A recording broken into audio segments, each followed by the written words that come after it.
There's a moment that doesn't get talked about enough. It's not when you get hired, not when you get promoted, not even when you get a raise. It's that quiet moment, usually late at night, when you check your bank account, look at your job, and something feels off. Everything is technically fine. You have a stable job, a steady paycheck. Your bills are covered, you're not in trouble. And yet, it doesn't feel like you're getting anywhere. Mark had that moment on a random Tuesday. Nothing special about the day, same routine, same work, same predictable schedule he'd been following for years. He logged off, sat down, opened his banking app, and just stared at the numbers for a second longer than usual. They weren't bad, but they weren't moving either. That's the strange part about stability. It doesn't hurt, it just holds you in place. Mark works in IT support, good company, decent pay, nothing unstable about it. Jenna's in operations at a private clinic, same story, reliable, consistent, safe. They're the kind of people parents point to and say, "See, that's how you do it." No wild risks, no chaotic career jumps, just steady progress. At least that's what it's supposed to be. A few weeks later, something small happened that stuck with Mark. A coworker he barely paid attention to put in his notice. Not because he had to, because he wanted to. He had another offer lined up, better pay, different company, slightly riskier move. People reacted the same way they always do. Bold move. Hope it works out. Couldn't be me. Mark said it too, but later that night, that moment came back, because the question wasn't really about the coworker, it was about himself. Why couldn't it be him? And that's where the idea of stability starts to crack, because what most people call stable is really just predictable. Same hours, same paycheck, same slow progression. No surprises, but also no real acceleration. For a long time, that trade-off made sense. Predictability meant safety, and safety meant progress, just slower. You stay long enough, you move up, you stay consistent, you get rewarded. That was the deal. But that deal doesn't look the same anymore. Over the past few years, something shifted. Companies started cutting roles that used to feel untouchable. Entire teams got restructured overnight. People who had been secure for years suddenly found themselves sending out resumes again. And the weird part? It wasn't always the worst performers. Sometimes it was just whoever made sense on a spreadsheet. Mark saw it happen in his own company, not directly to him, but close enough. One department got trimmed, then another, nothing dramatic, just small adjustments. But each time it happened, the same thought crept in. If stability is supposed to protect you, why does it feel so easy to lose? Jenna felt it differently. Her workload kept growing, but her position stayed the same. More responsibility, same title, the kind of thing that gets framed as a growth opportunity. And for a while, she believed it because that's the logic, right? Work hard now, get rewarded later. But later kept moving, and the gap between effort and reward started getting harder to ignore. That's when the realization starts to form. Not all at once, not dramatically, just slowly in the background. Stability isn't what it used to be. It doesn't guarantee security, it doesn't guarantee growth, and it definitely doesn't guarantee that you won't be replaced. So you end up in this strange position, doing everything right, making safe choices, avoiding unnecessary risk, and somehow that's the very thing keeping you stuck.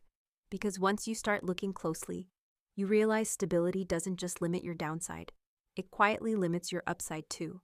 And that's where things start to get uncomfortable, because if the thing you've been relying on for safety is also the thing holding you back, then what are you actually supposed to do instead? Here's where it gets even more uncomfortable, because once you start questioning stability, you notice something else. The people moving ahead the fastest aren't the ones playing it safe.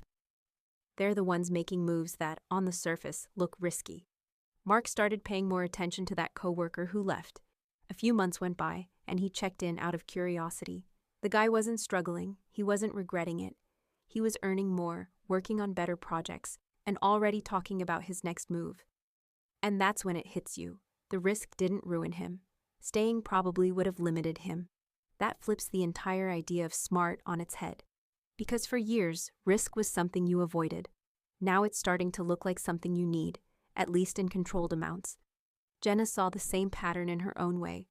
A friend of hers switched companies after years of staying loyal. Same role, similar workload, but a noticeably higher salary. No extra years of grinding, no waiting for approval, just one decision. That's the part that's hard to ignore. In many industries today, your biggest raise doesn't come from staying, it comes from leaving.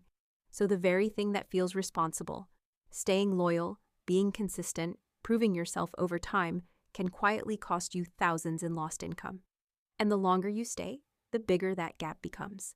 Now combine that with everything else.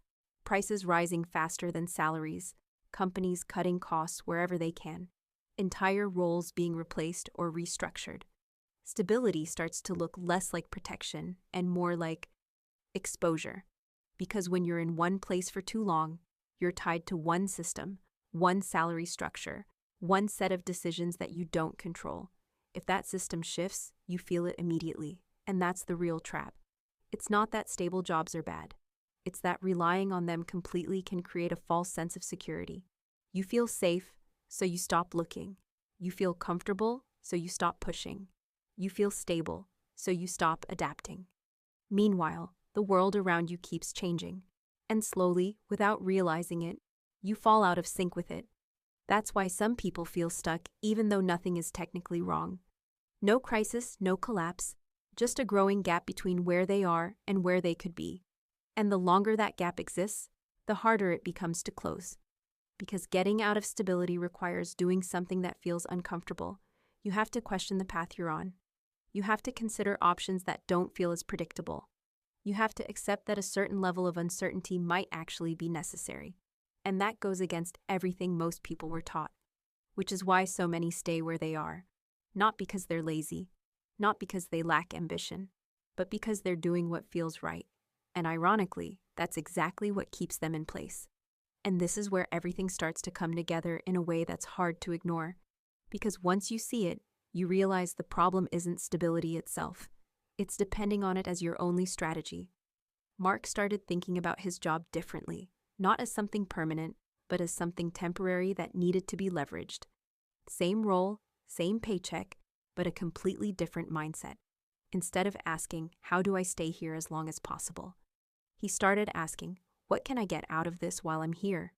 Skills, experience, connections, leverage.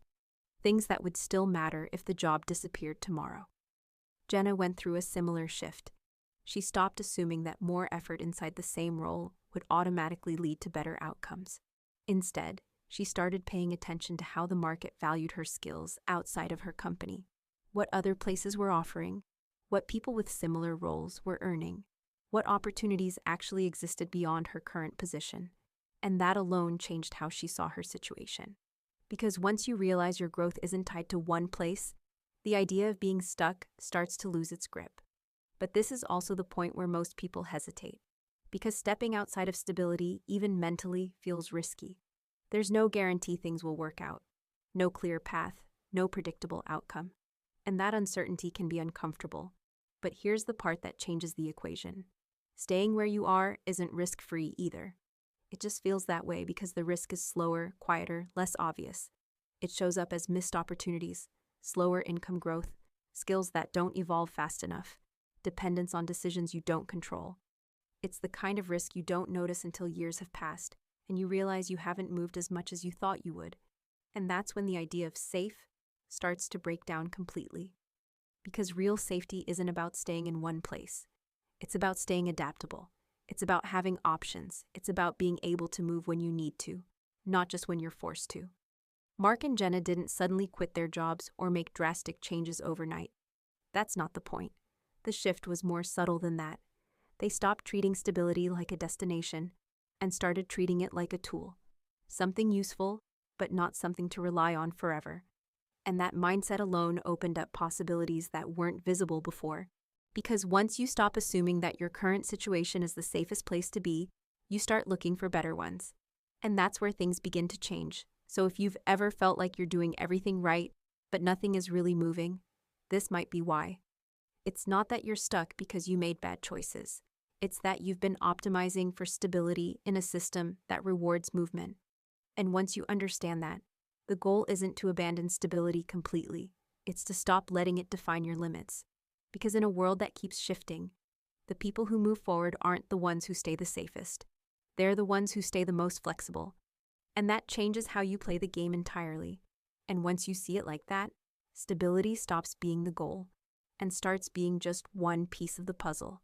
If this made you rethink how you look at your job, hit that like button and subscribe. Because we're breaking down more of the stuff nobody really explains about money and work. Because in today's world, it's not about being the safest. It's about not getting stuck.